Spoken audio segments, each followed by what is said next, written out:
Tu palabra es una lámpara a mis pies, es la luz que ilumina mi camino. Acompáñenos y leamos juntos la bendita palabra de Dios.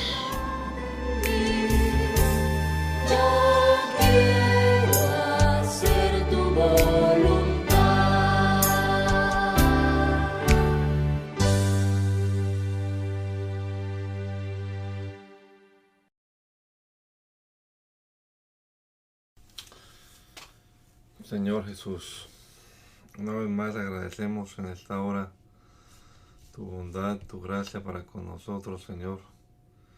Y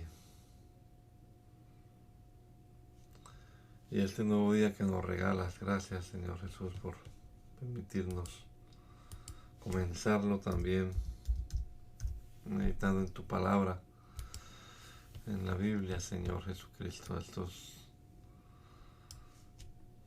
estas horas que pasamos con ella. Rogamos, Señor, que sean de edificación para nuestra vida, que seas tú obrando a través de tu palabra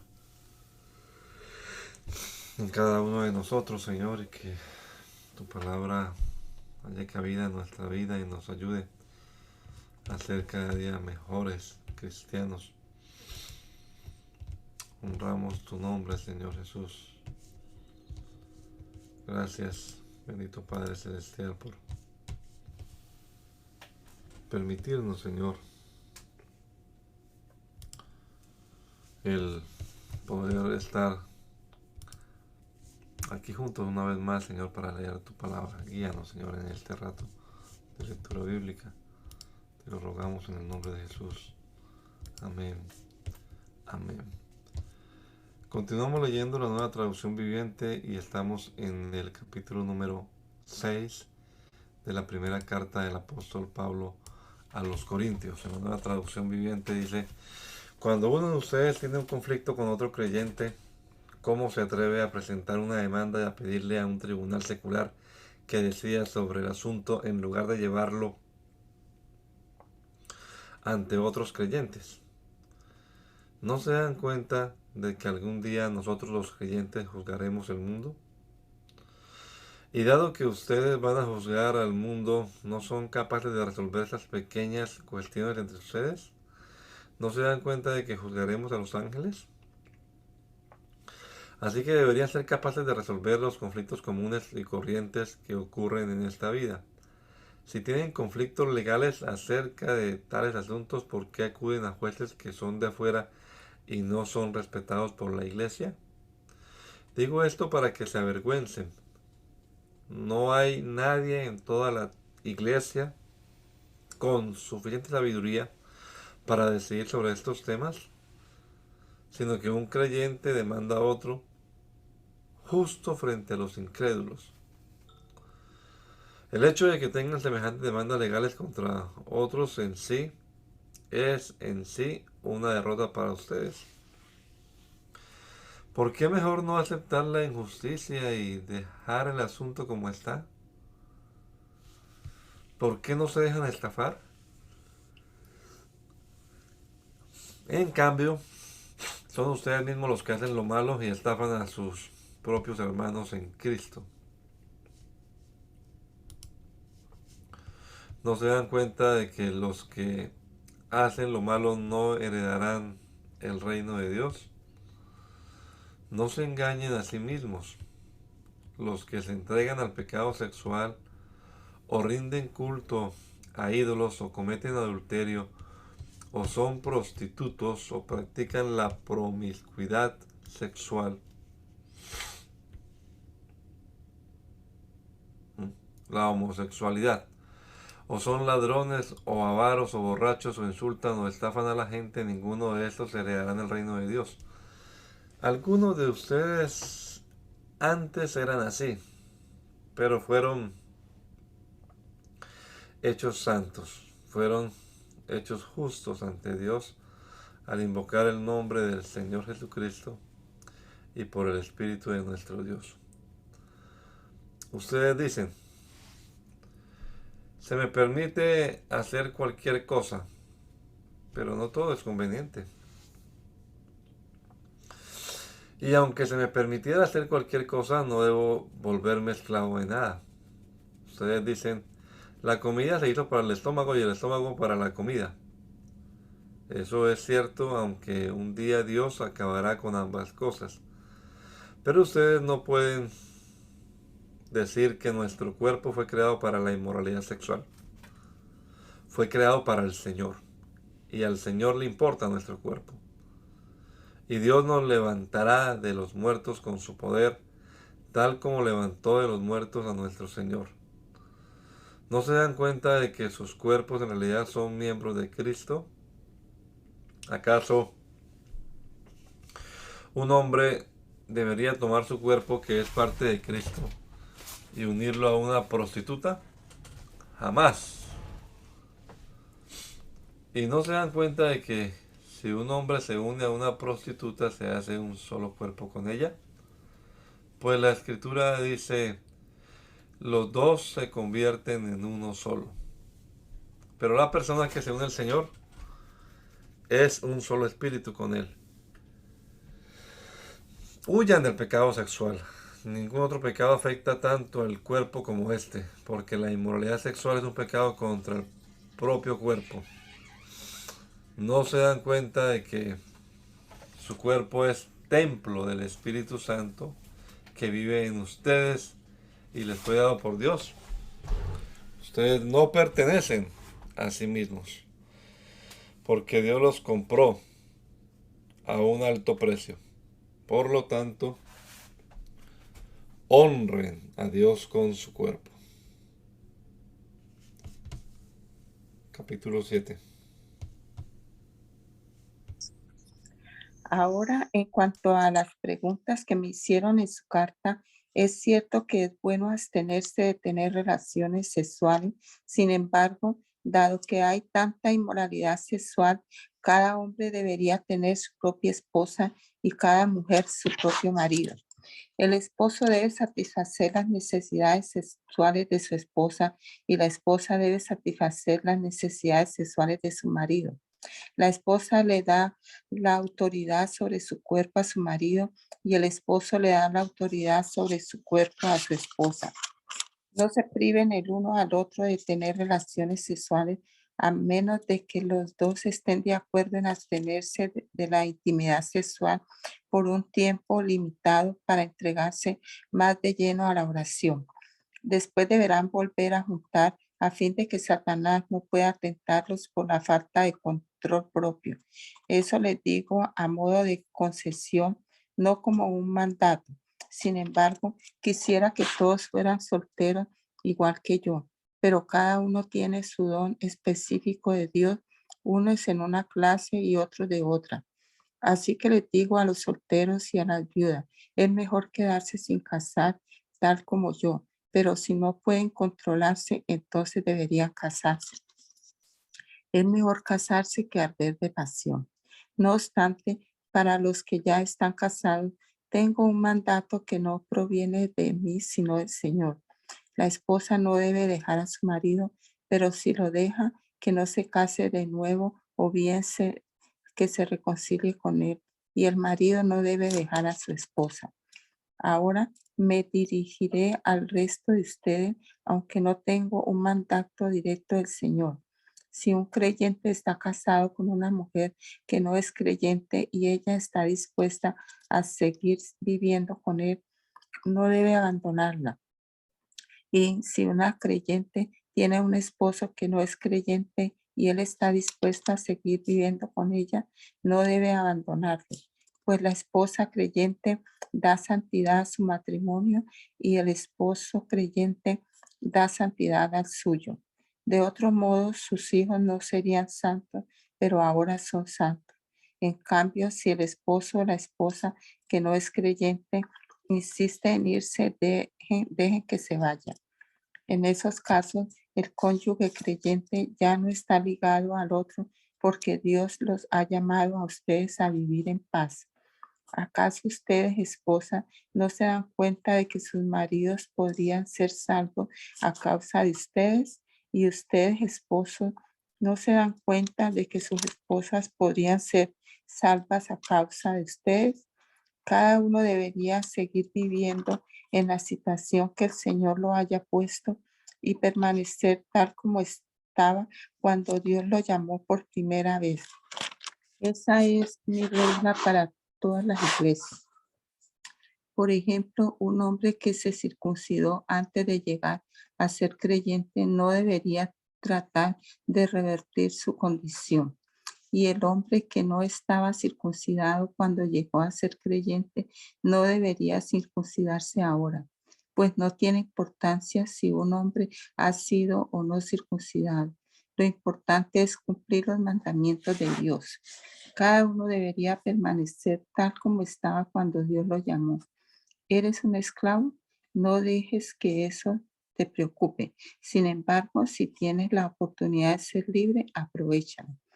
Y recuerda, si eras un esclavo cuando el Señor te llamó, ahora eres libre en el Señor. Y si eras libre cuando el Señor te llamó, ahora eres un esclavo de Cristo. Dios pagó un alto precio por ustedes, así que no se dejen esclavizar por el mundo. Amados hermanos, cada uno debería permanecer tal como estaba cuando Dios lo llamó por primera vez. Ahora, con respecto a la pregunta acerca de las jóvenes que todavía no se han casado, para ellas no tengo ningún mandato del Señor, pero el Señor en su misericordia me ha dado sabiduría digna de confianza que les transmitiré a ustedes. Debido a la crisis actual, pienso que es mejor que cada uno se quede como está. Si tienes esposa, no procures terminar tu matrimonio. Si no tienes esposa, no busques casarte. Pero si te casan, no es pecado. Y si una joven se casa, tampoco es pecado. Sin embargo, los que se casan en este tiempo tendrán problemas y estoy tratando de evitárselo. Déjenme decirle lo siguiente, amados hermanos.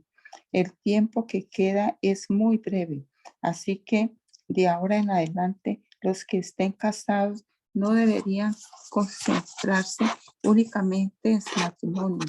Los que lloran, a los que se alegran, los que lloran o los que se alegran o los que compran cosas, no deberían ser absorbidos por sus lágrimas, ni su alegría, ni sus posesiones. Los que usan las cosas del mundo no deberían apegarse a ellas, pues este mundo, tal como lo conocemos, pronto desaparecerá. Quisiera que estén libres de las preocupaciones de esta vida. Un soltero puede invertir su tiempo en hacer la obra del Señor y en pensar cómo agradarlo a Él. Pero el casado tiene que pensar en sus responsabilidades terrenales y en cómo agradar a su esposa. Sus intereses están divididos. De la misma manera, una mujer que ya no está casada o que nunca se ha casado puede dedicarse al Señor y ser santa en cuerpo y en espíritu. Pero una mujer casada tiene que pensar en sus responsabilidades terrenales y en cómo agradar a su esposo. Les digo esto para su propio beneficio, no para imponerles restricciones. Mi deseo es que hagan todo lo que les ayude a servir mejor al Señor con la menor cantidad de distracciones posible. No obstante, si un hombre piensa que está tratando a su prometida en forma impropia y que inevitablemente cederá a sus pasiones, que se case con ella como él desea. No es pecado, pero si ha decidido con toda firmeza no casarse y no hay urgencia y puede controlar sus pasiones, hace bien en no casarse. Así que el que se casa con su prometida hace bien y el que no se casa hace aún mejor. Una esposa está ligada a su esposo mientras el esposo vive y si su esposo muere, ella queda libre para casarse con quien quiera, pero solamente si ese hombre ama al Señor.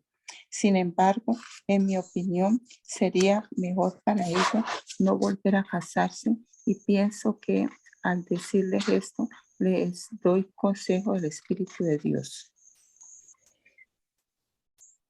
Ahora, con respecto a la pregunta acerca de la comida que ha sido ofrecida a ídolos, es cierto, sabemos que todos tenemos conocimiento sobre este tema. Sin embargo, mientras que el conocimiento nos hace sentir importantes, es el amor lo que fortalece a la iglesia. El que afirma que lo sabe todo, en realidad, no es que sepa mucho, pero la persona que ama a Dios es a quien Dios reconoce. Entonces, ¿qué acerca de comer carne ofrecida a ídolos? Pues sabemos que un ídolo no es en verdad un Dios y que hay solo un Dios. Puede que existan esos llamados dioses tanto en el cielo como en la tierra, y algunas personas de hecho rinden culto a muchos dioses y a muchos señores. Pero nosotros sabemos que hay solo un Dios, el Padre, quien creó todo y vivimos para Él. Y hay solo un Señor, Jesucristo, mediante el cual Dios hizo todas las cosas y mediante el cual nos ha dado vida. Sin embargo, no todos los creyentes saben esto. Algunos están acostumbrados a pensar que los ídolos son reales. Entonces, cuando comen un alimento que fue ofrecido a ídolos, lo consideran adoración a dioses verdaderos y violan su débil conciencia. Es cierto que no podemos obtener la aprobación de Dios por lo que comemos. No perdemos nada si no lo comemos y no ganamos nada si no lo comemos. Pero ustedes deben tener cuidado de que su libertad no haga tropezar a los que tienen una conciencia más débil. Pues si otros te ven con tu conocimiento superior comiendo en el templo de un ídolo, ¿acaso no se sentirán alentados a violar su conciencia al comer un alimento que se ofreció a un ídolo? Así que, a causa de tu conocimiento superior, se destruirá un creyente débil, por quien Cristo murió. Cuando ustedes pecan contra otros creyentes, al alterarlos a hacer algo que para ellos está mal, pecan contra Cristo. Por lo tanto, si lo que como hace que otro creyente peque, nunca más comeré carne mientras viva, porque no quiero hacer que otros creyentes tropiecen, que otro creyente tropiece. ¿Acaso no soy tan libre como cualquier otro? ¿No soy apóstol? ¿No he visto a Jesús nuestro Señor con mis propios ojos? ¿No es gracias a mi trabajo que ustedes pertenecen al Señor? Aunque otros piensen que no soy apóstol, ciertamente para ustedes lo soy. Ustedes mismos son la prueba de que soy apóstol del Señor. Esta es mi respuesta a los que cuestionan mi autoridad.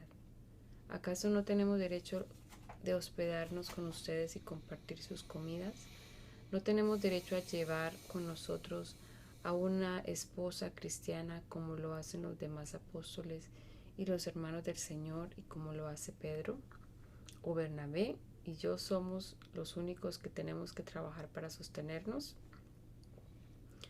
¿Qué soldado tiene que pagar sus propios gastos?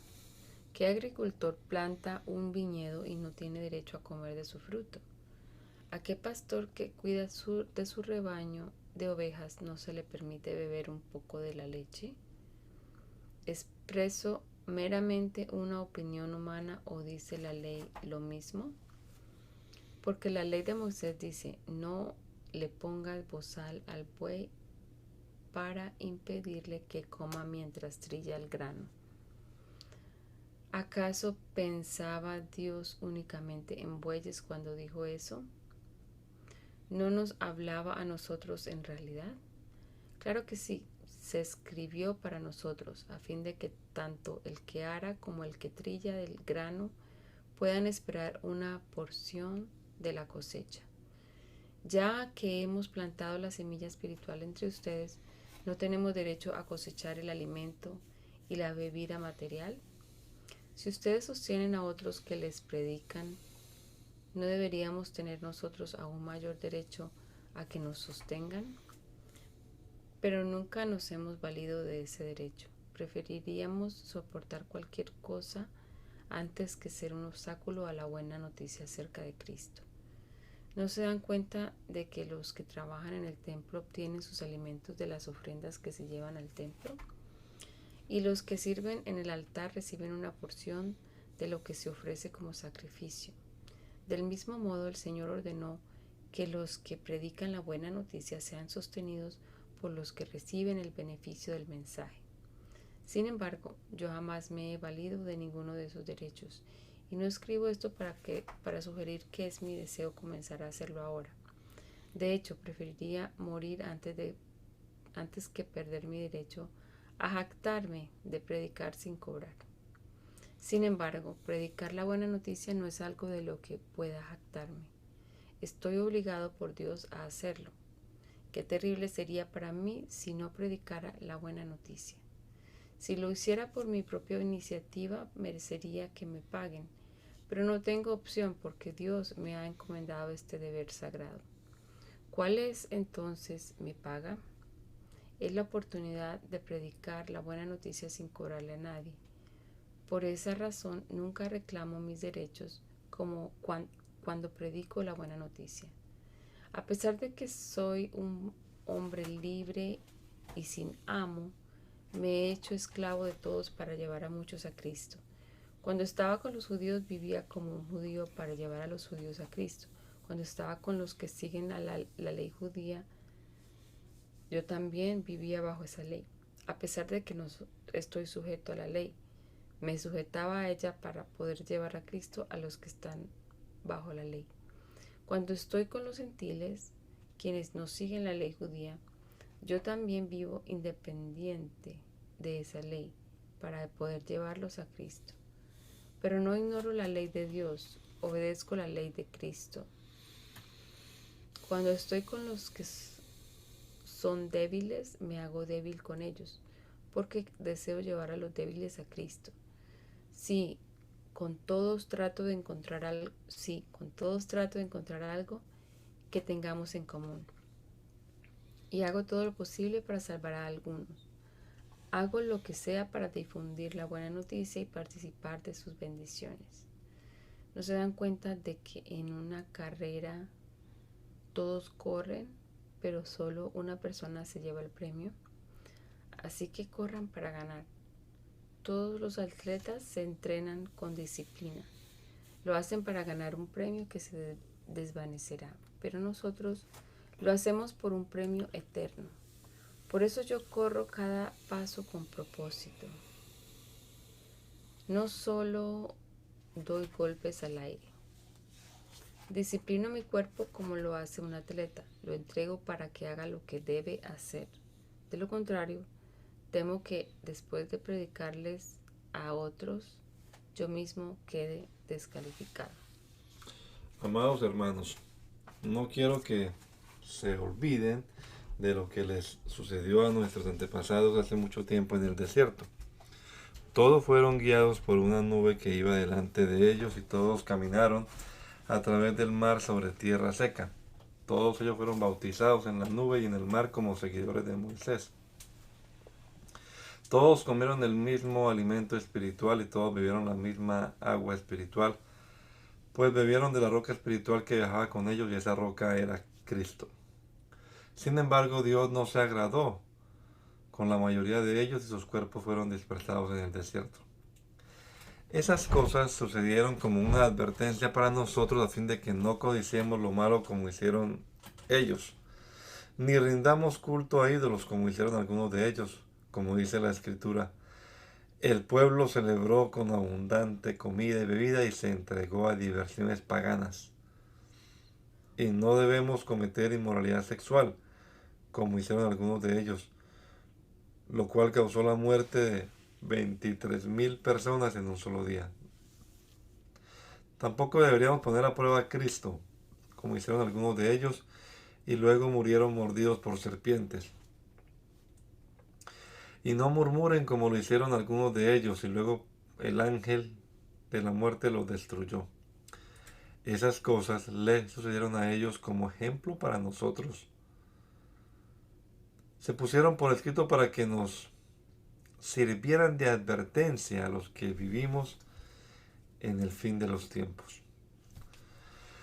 Si ustedes piensan que están firmes, tengan cuidado de no caer. Las tentaciones que enfrentan en su vida no son distintas de las que otros atraviesan, y Dios es fiel. No permitirá que la tentación sea mayor de lo que puedan soportar. Cuando sean tentados, Él les mostrará una salida para que puedan resistir. Por lo tanto, mis queridos amigos, huyan de la adoración a los ídolos. Ustedes son personas razonables. Juzguen por sí mismos si lo que digo es cierto. Cuando bendecimos la copa en la mesa del Señor, ¿no participamos en la sangre de Cristo? Y cuando partimos el pan, ¿no participamos en el cuerpo de Cristo? Aunque somos muchos, todos comemos de un mismo pan, con lo cual demostramos que somos un solo cuerpo. Piensen en el pueblo de Israel. ¿No estaban unidos al comer de los sacrificios del altar? ¿Qué es lo que trato de decir? ¿Que la comida ofrecida a los ídolos tiene alguna importancia o que los ídolos son dioses verdaderos? No, de ninguna manera. Lo que digo es que esos sacrificios se ofrecen a los demonios, no a Dios. Y no quiero que ustedes tengan parte con los demonios. Ustedes no pueden beber de la copa del Señor y también de la copa de los demonios. No pueden comer de la mesa del Señor y también de la mesa de los demonios. ¿Qué? ¿Acaso nos atrevemos a despertar los celos del Señor? ¿Piensan que somos más fuertes que Él? Ustedes dicen, se me permite hacer cualquier cosa, pero no todo les conviene. Dicen, se me permite hacer cualquier cosa, pero no todo trae beneficio. No se preocupen por su propio bien, sino por el bien de los demás. Así que pueden comer cualquier carne que se venda en el mercado sin preguntar nada por motivo de conciencia, pues la tierra es del Señor y todo lo que hay en ella. Si alguien que no es creyente los invita a cenar a su casa, acepten la invitación si desean. Coman todo lo que les ofrezcan sin preguntar nada por motivo de conciencia. Pero supongamos que alguien les dice, esta carne se ofreció a un ídolo. No la coman por respeto a la conciencia del que lo dijo. Tal vez no sea una cuestión de conciencia para ustedes, pero lo es para la otra persona. Pues ¿por qué tendría que ser restringida mi libertad por lo que piensa otra persona si puedo darle las gracias a Dios por la comida y disfrutarla? ¿Por qué debería ser condenado por comerla? Así que, sea que coman o beban o cualquier otra cosa que hagan, háganlo todo para la gloria de Dios. No ofendan a los judíos, ni a los gentiles, ni a la iglesia de Dios. Yo también trato de complacer a todos en todo lo que hago. No hago solo lo que es mejor para mí, hago lo que es mejor para otros a fin de que muchos sean salvos.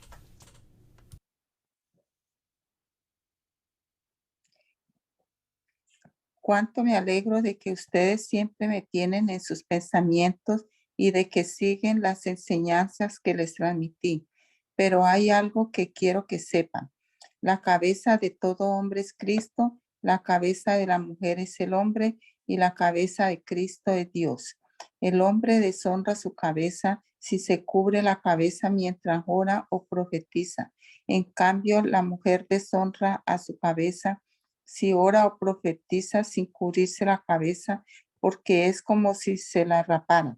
Efectivamente, si ella se niega a ponerse algo para cubrirse la cabeza, debería cortarse todo el cabello, ya que es vergonzoso que la mujer se corte el cabello o se rape la cabeza, debería cubrírsela con algo. El hombre no debería ponerse nada sobre la cabeza cuando adora a Dios, porque el hombre fue hecho a la imagen de Dios y refleja la gloria de Dios. Y la mujer refleja la gloria del hombre, pues el primer hombre no provino de ninguna mujer, sino que la primera mujer provino de un hombre. Y el hombre no fue hecho para la mujer, sino que la mujer fue hecha para el hombre. Por esta razón y debido a que los ángeles observan, la mujer debería cubrirse la cabeza para mostrar que está bajo autoridad.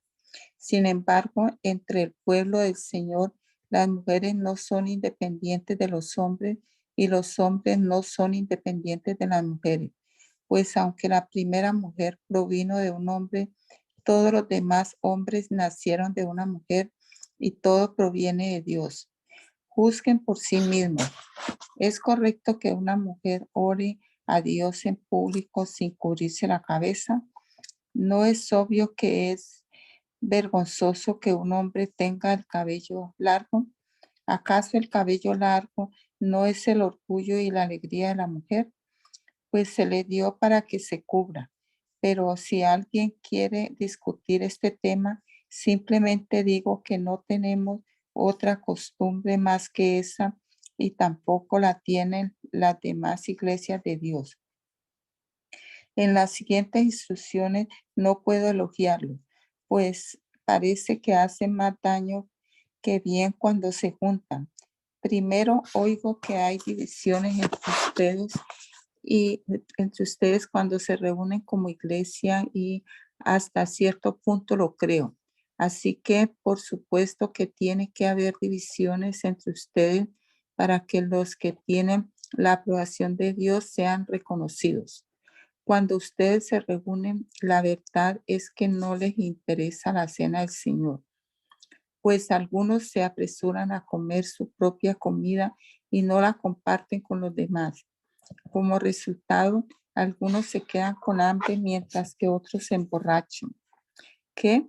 ¿Acaso no tienen sus propias casas para comer y beber? ¿O de veras quieren deshonrar a la iglesia de Dios y avergonzar a los pobres? ¿Qué se supone que debo decir? ¿Quieren que los elogie? Pues bien, de ninguna manera los elogiaré por eso. Pues yo les transmito lo que recibí del Señor mismo. La noche en que fue traicionado, el Señor Jesús tomó pan y dio gracias a Dios por ese pan. Luego lo partió en trozos y dijo: este es mi cuerpo, el cual es entregado por ustedes. Hagan esto en memoria de mí. De la misma manera, tomó de sus manos la copa de vino después de la cena y dijo: esta copa es el nuevo pacto entre Dios y su pueblo, un acuerdo confirmado con mi sangre. Hagan esto en memoria de mí todas las veces que la beban. Pues cada vez que coman este pan y beban esta copa, anuncian la muerte del Señor hasta que Él vuelva. Por lo tanto, cualquiera que coma este pan o beba de esta copa del Señor en forma indigna es culpable de pecar contra el cuerpo y la sangre del Señor. Por esta razón, cada uno debería examinarse a sí mismo antes de comer el pan y beber de la copa. Pues si alguno come el pan y bebe de la copa sin honrar el cuerpo de Cristo, come y bebe el juicio de Dios sobre sí mismo. Esa es la razón por la que muchos de ustedes son débiles y están enfermos y algunos incluso han muerto. Si nos examináramos a nosotros mismos, Dios no nos juzgará de esa manera. Sin embargo, cuando el Señor nos juzga, nos está disciplinando para que no seamos condenados junto con el mundo. Así que mis hermanos, mis amados hermanos, cuando se reúnan para la cena del Señor, espérense unos a otros. Si de veras tienen hambre, que cada uno coma en su casa a fin de no traer juicio sobre ustedes mismos cuando se reúnan. Les daré instrucciones sobre los demás asuntos después de mi llegada. Ahora, amados hermanos, con respecto a la pregunta acerca de las capacidades especiales que el Espíritu nos da, no quiero que lo malentiendan. Ustedes saben que cuando todavía eran paganos, fueron llevados por mal camino y arrastrados a rendir culto a ídolos mudos.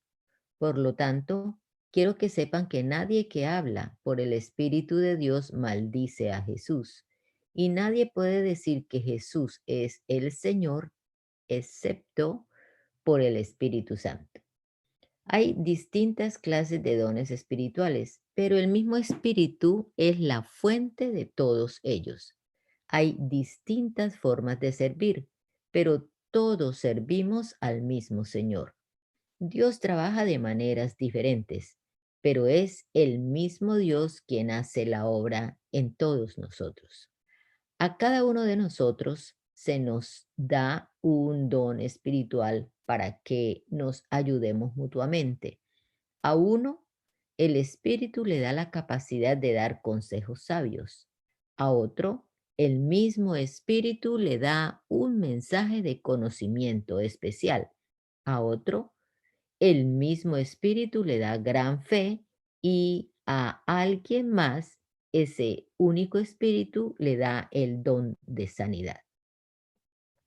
A uno le da el poder para hacer milagros y a otro la capacidad de profetizar. A alguien más le da la capacidad de discernir si un mensaje es del Espíritu de Dios o de otro espíritu. Todavía a otro se le da la capacidad de hablar en idiomas desconocidos, mientras que a otros se le da la capacidad de interpretar lo que se está diciendo. Es el mismo y único Espíritu quien distribuye todos esos dones. Solo Él decide qué don cada uno debe tener. El cuerpo humano tiene muchas partes, pero las muchas partes forman un cuerpo entero. Lo mismo sucede con el cuerpo de Cristo. Entre nosotros hay algunos que son judíos y otros que son gentiles. Algunos son esclavos y otros son libres. Pero todos fuimos bautizados en un solo cuerpo por un mismo espíritu y todos compartimos el mismo espíritu. Así es, el cuerpo consta de muchas partes diferentes, no de una sola parte. Si el pie dijera, no formo parte del cuerpo porque no soy mano, no por eso dejaría de ser parte del cuerpo. Y si la oreja dijera, no formo parte del cuerpo porque no soy ojo, ¿dejaría por eso de ser parte del cuerpo? Si todo el cuerpo fuera ojo, ¿cómo podríamos oír? Y si todo el cuerpo fuera oreja, ¿cómo podríamos oler? Pero nuestro cuerpo tiene muchas partes y Dios ha puesto cada parte justo donde Él quiere. Qué extraño sería el cuerpo si tuviera solo una parte. Efectivamente, hay muchas partes, pero un solo cuerpo. El ojo nunca puede decirle a la mano, no te necesito. La cabeza tampoco puede decirle al pie, no te necesito. De hecho, algunas partes del cuerpo que parecieran las más débiles y menos importantes, en realidad son las más necesarias. Y las partes que consideramos menos honorables son las que vestimos con más esmero. Así que protegemos con mucho cuidado esas partes que no deberían verse, mientras que las partes más honorables no precisan esa atención especial. Por eso Dios ha formado el cuerpo de tal manera que se les dé más honor y cuidado a esas partes que tienen menos dignidad. Esto hace que haya armonía entre los miembros a fin de que los miembros se preocupen los unos por los otros. Si una parte sufre, las demás partes sufren con ella. Y si a una parte se le da honra, todas las partes se alegran. Todos ustedes en conjunto son el cuerpo de Cristo y cada uno de ustedes es parte de ese cuerpo. A continuación, hay algunas de las partes que Dios ha designado para la iglesia. En primer lugar, los apóstoles. En segundo lugar, los profetas. En tercer lugar, los maestros. Luego, los que hacen milagros, los que tienen el don de sanidad, los que pueden ayudar a otros, los que tienen el don de liderazgo, los que hablan en idiomas desconocidos. ¿Acaso somos todos apóstoles? ¿Somos todos profetas? ¿Somos todos maestros? ¿Tenemos todos el poder de hacer milagros? ¿Tenemos todos el don de sanidad? ¿Tenemos todos la capacidad de hablar en idiomas desconocidos? ¿Tenemos todos la capacidad de interpretar idiomas desconocidos? Por supuesto que no. Por lo tanto, ustedes deberían desear encarecidamente los dones que son de más ayuda. Pero ahora déjenme mostrarles una manera de vida que supera a todas las demás. Si yo pudiera hablar todos los idiomas del mundo y de los ángeles, pero no amar a los demás, yo solo sería un metal ruidoso o un símbolo que resuena. Si tuviera el don de profecía y entendiera todos los planes secretos de Dios y contara con todo el conocimiento, y si tuviera una fe que me hiciera capaz de mover montañas, pero no amara a otros, yo no sería nada. Si diera todo lo que tengo a los pobres y hasta sacrificara mi cuerpo, podría jactarme de eso. Pero si no amara, pero si no amara a los demás, no habría logrado nada. El amor es paciente y bondadoso. El amor no es celoso ni fanfarrón, ni orgulloso ni ofensivo. No exige que las cosas se hagan a su manera. No se irrita ni lleva un registro de las ofensas recibidas. No se alegra de la injusticia, sino que se alegra cuando la verdad triunfa. El amor nunca se da por vencido, jamás pierde la fe, siempre tiene esperanza y se mantiene firme en toda circunstancia. La profecía, el hablar en idiomas desconocidos y el conocimiento especial se volverán inútiles, pero el amor durará para siempre. Ahora nuestro conocimiento es parcial e incompleto, y aún el don de profecía revela solo una parte de todo el panorama.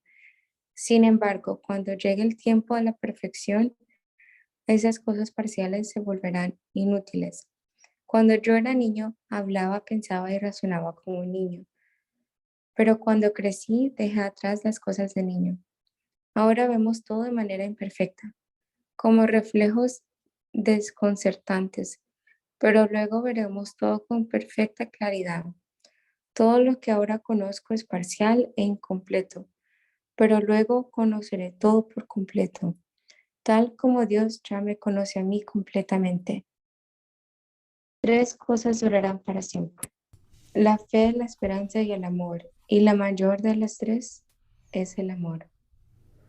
Que el amor sea su meta más alta, pero también deberían desear las capacidades especiales que da el Espíritu, sobre todo la capacidad de profetizar, pues si alguien tiene la capacidad de hablar en lenguas, le hablará solo a Dios, dado que la gente no podrá entenderle.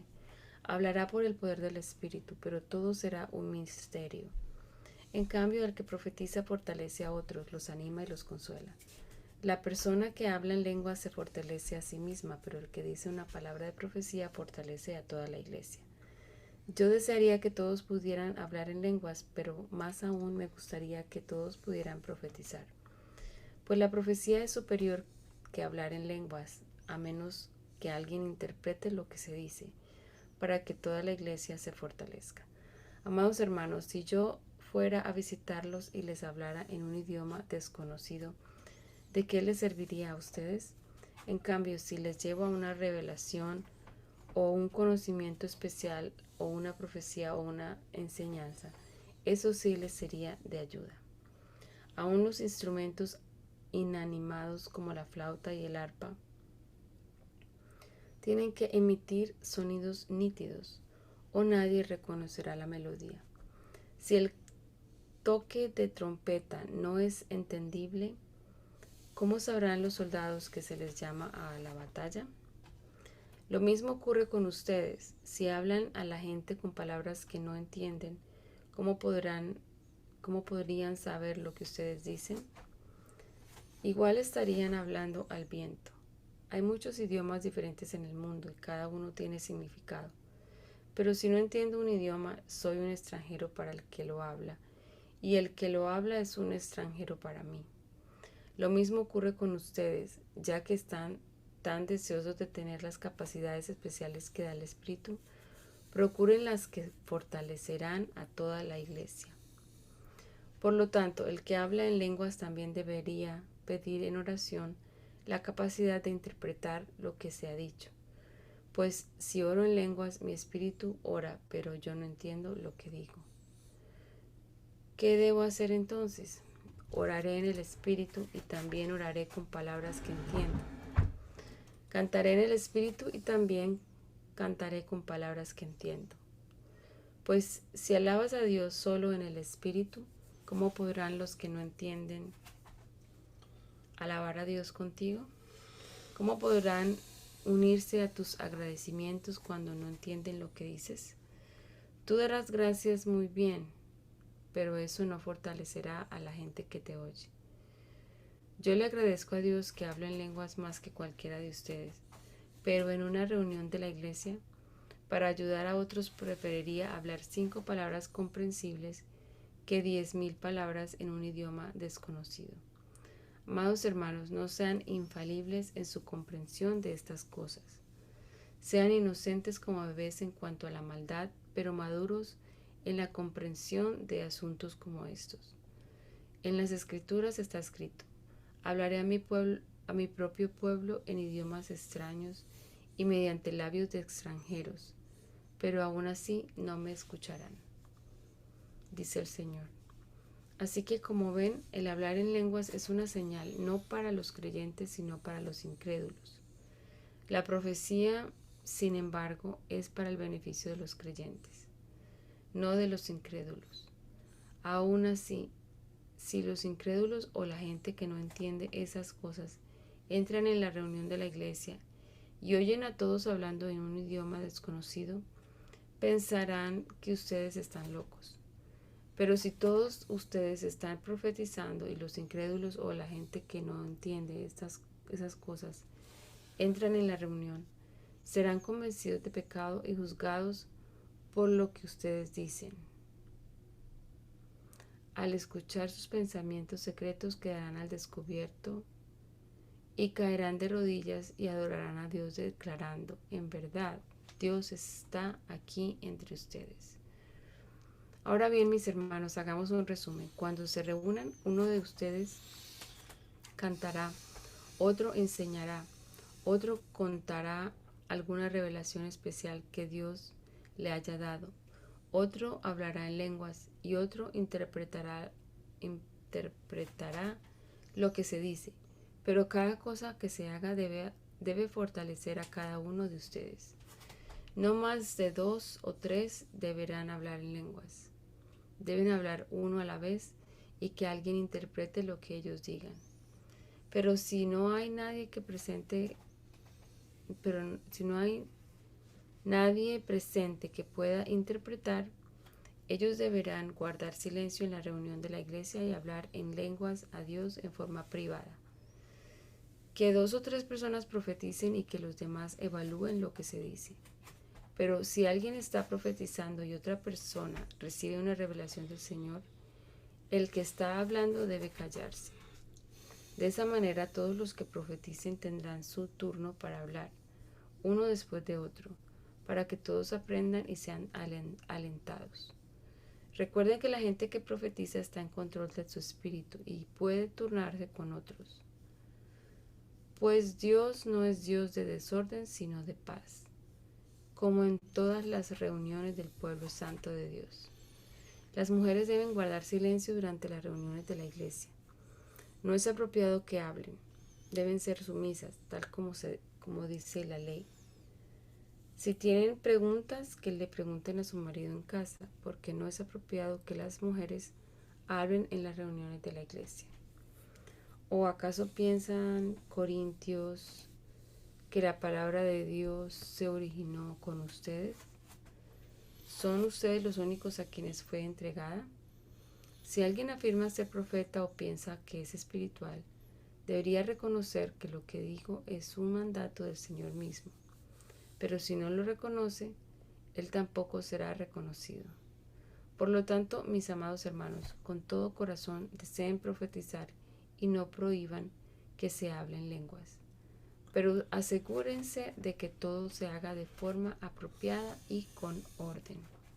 Ahora, amados hermanos, permítanme recordarles la buena noticia que ya les prediqué.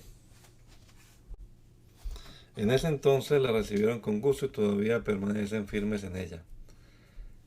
Esa es la buena noticia que los salva si ustedes siguen creyendo el mensaje que les prediqué, a menos que hayan creído algo que al principio de cuentas nunca fue cierto. Yo les transmití a ustedes lo más importante y lo que se me había transmitido a mí también. Cristo murió por nuestros pecados, tal como dice la Escritura. Fue enterrado y al tercer día fue levantado de los muertos, tal como dicen las Escrituras. Lo vio Pedro y luego lo vieron los 12. Más tarde lo vieron más de 500 de sus seguidores a la vez, la mayoría de los cuales todavía vive, aunque algunos ya han muerto. Luego lo vio Santiago y después lo vieron todos los apóstoles.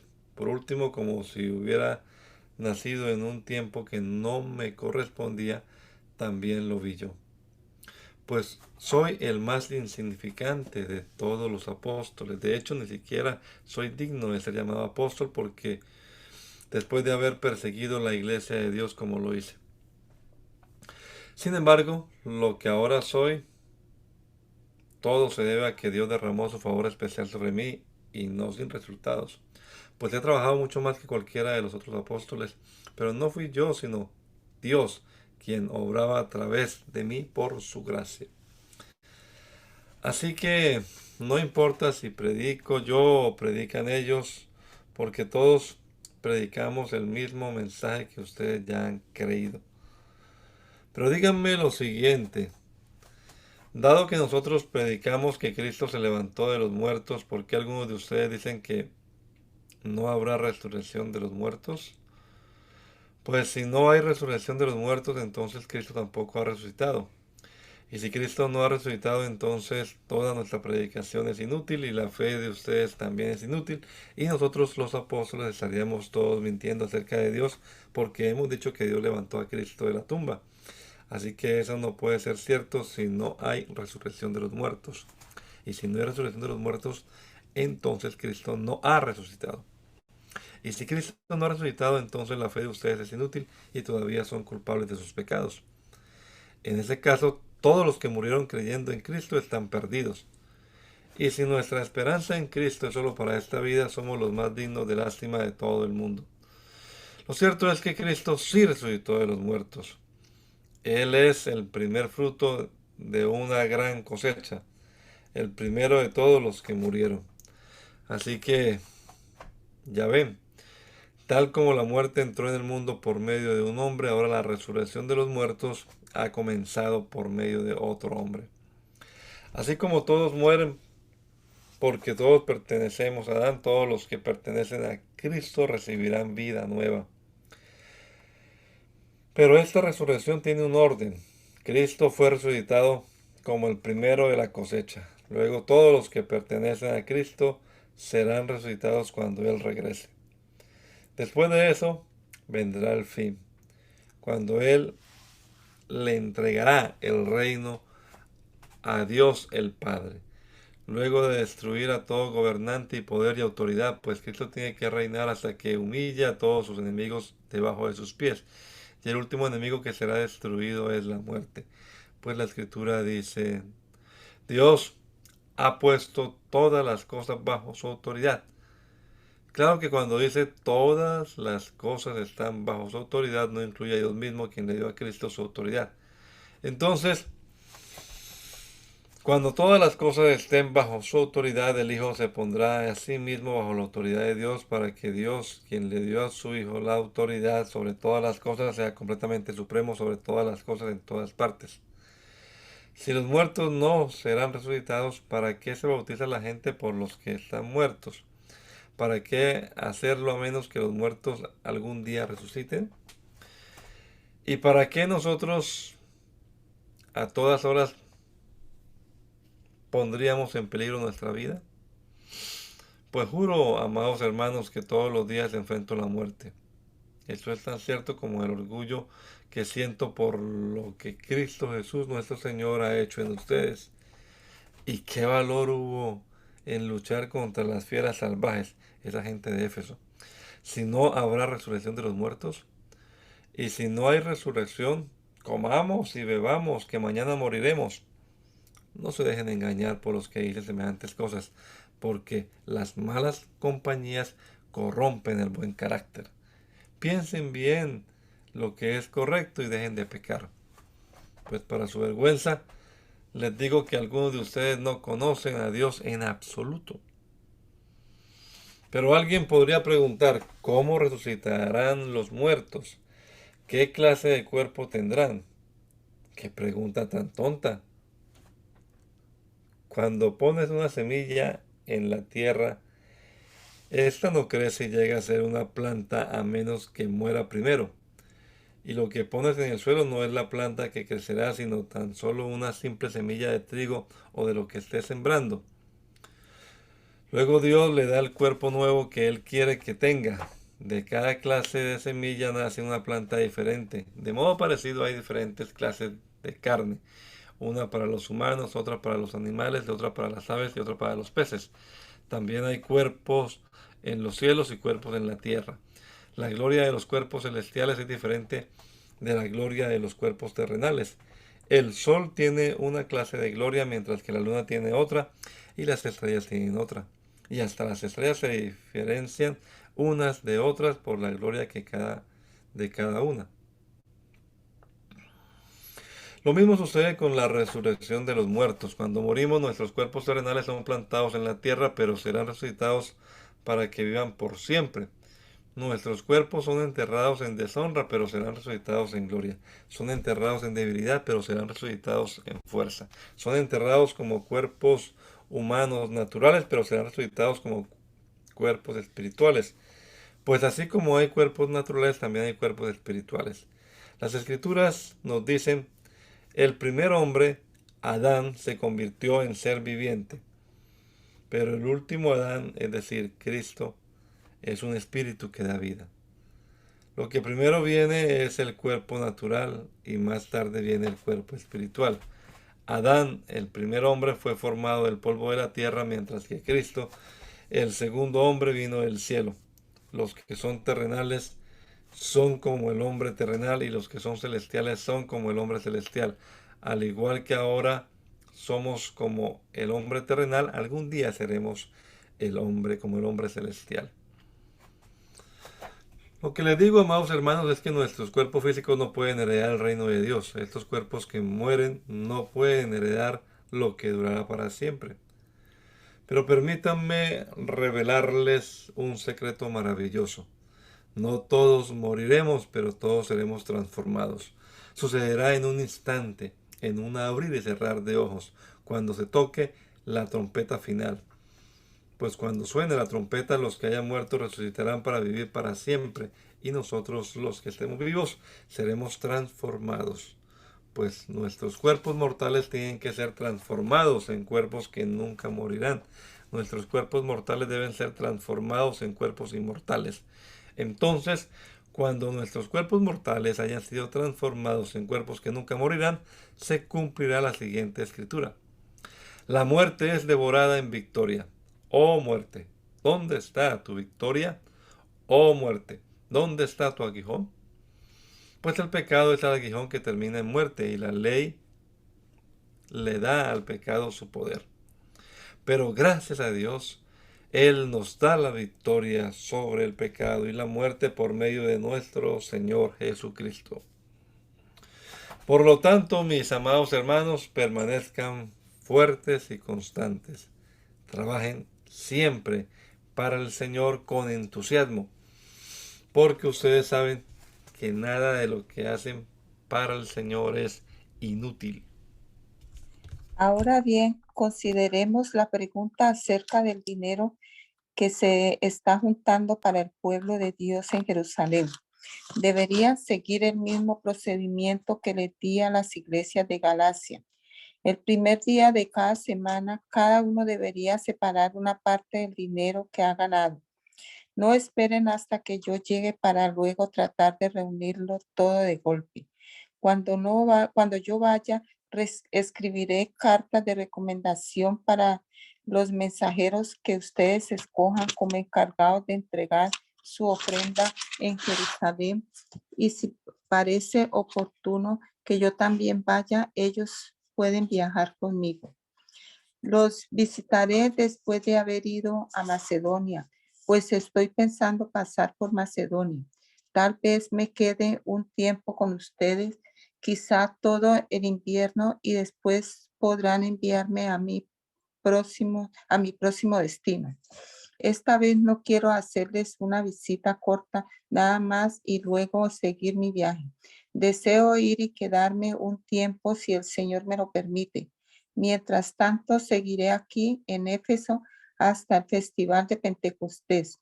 Se ha abierto una puerta de par en par para hacer un gran trabajo en este lugar, aunque muchos se me oponen. Cuando llegue Timoteo, no lo intimiden. Él hace la obra del Señor igual que yo. No permitan que nadie lo trate con desprecio. Despídanlo con su bendición cuando regrese para estar conmigo. Espero que venga junto con los demás creyentes. Ahora, en cuanto a nuestro hermano Apolos, yo le rogué que fuera a visitarlos en compañía de los otros creyentes, pero él no estaba dispuesto a ir por el momento. Los verá después cuando tenga la oportunidad. Estén alerta, permanezcan firmes en la fe, sean valientes, sean fuertes y hagan todo con amor. Y ustedes ya saben que Estéfanas y los de su casa fueron los primeros frutos de la cosecha de creyentes en Grecia y ellos tienen su vida puesta al servicio del pueblo de Dios. Les ruego, amados hermanos, que se sometan a ellos y a otros como ellos que sirven con tanta devoción. Estoy muy contento de que Estéfanas, Fortunato y Acaico hayan llegado. Ellos me han dado la ayuda que ustedes no pudieron darme al no estar aquí. Ellos también han sido de mucho aliento para mí como lo fueron para ustedes. Muéstrenles agradecimiento a todos los que sirven así de bien. Las iglesias de aquí en la provincia de Asia les mandan saludos en el Señor, igual que Aquila y Priscila y todos los demás que se congregan en la casa de ellos para las reuniones de la iglesia. Todos los hermanos aquí les envían saludos. Salúdense unos a otros con un beso santo. Este es mi saludo de puño y letra, Pablo. Si alguien no ama al Señor, tal persona es maldita. Señor nuestro, ven. Que la gracia del Señor Jesús sea con ustedes. Mi amor a todos ustedes en Cristo Jesús. Hermana Milena, ¿puede usted orar, por favor? Soberano y eterno Dios, en esta mañana te damos infinitas gracias por todos tus beneficios, tus favores que continuamente recibimos, Señor, de tu mano. Te damos gracias por la oportunidad que nos regalas de estar aquí y al considerar tu palabra, Señor, somos animados a valorarla, Señor, y a analizar cada una de nuestras vidas, Señor, a la luz de ella. Te damos gracias, Señor, por este tiempo que podemos compartir y gracias por este año que termina. Ha sido bueno, Señor, gracias por todas las cosas que nos das. En tu nombre, Jesús. Amén.